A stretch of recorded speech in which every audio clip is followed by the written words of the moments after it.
If you're sitting bored in your cab all day and you need something to get you through your day, check out Sweat and Grime on any of your podcasting platforms. We geared it to be entertaining and focused on the trades. We're not trying to teach you anything. We're not trying to get you to have a phenomenal working business. We just want you to have a good time. So check us out, Sweat and Grime, on any of your podcasting platforms. We appreciate it. Now, here's your video.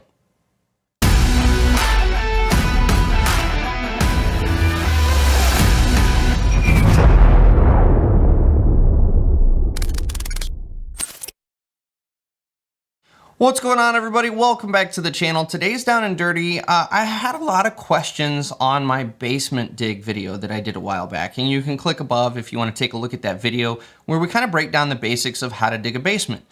But I've had a lot of questions about why do you put the dirt the way that you do? Why don't you dig it all from this one section, and kind of things about the actual process of digging the basement.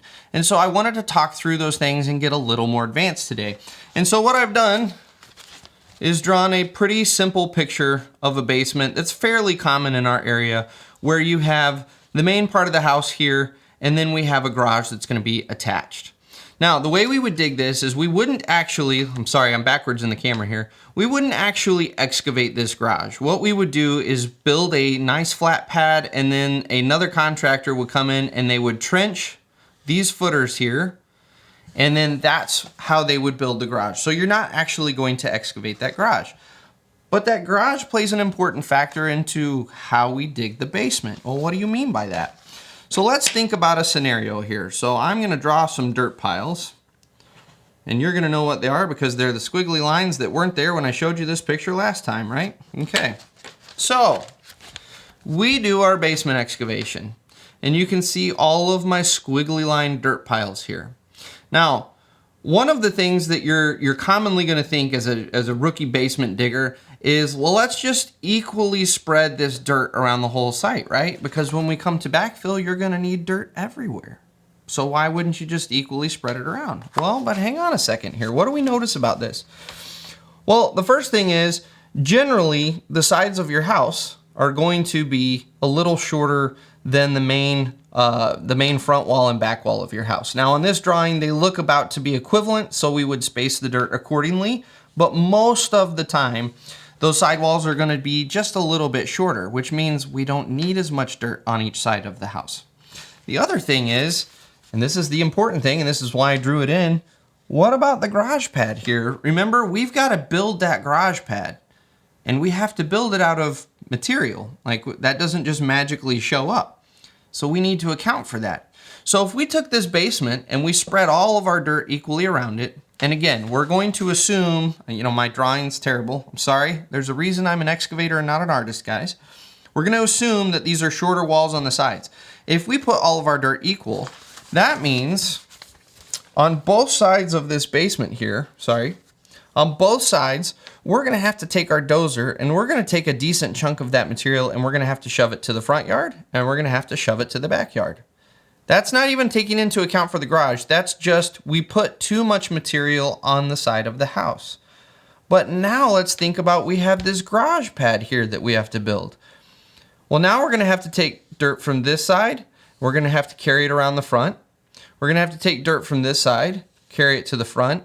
That most likely means we're gonna be, because we put it all equal around the site, we're gonna be just a little short here on material. We're probably gonna be just a little short here on material, which means our backyard's gonna have to shove around to the side. This is gonna have to shove around to the side.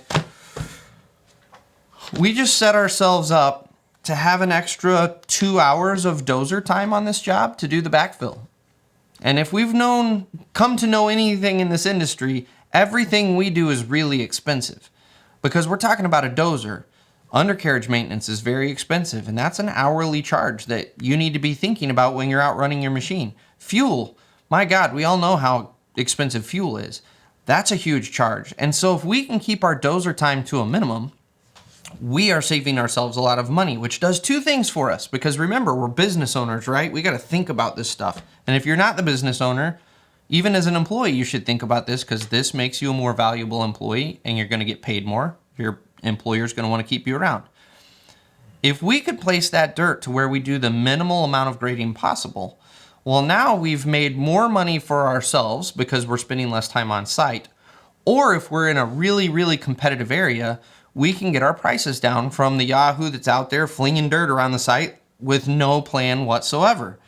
That's why we dig basements the way that we do. And that's also why it's so critical when you go to dig a basement that you shouldn't just think about digging a hole in the ground. You need to think about what's the next step here. You know, another situation you might find yourself in is maybe this back corner of the house is 3 feet low, and we know that we're gonna have to build this corner up. Well, does it make sense to take most of our material and throw it out into the front yard? No.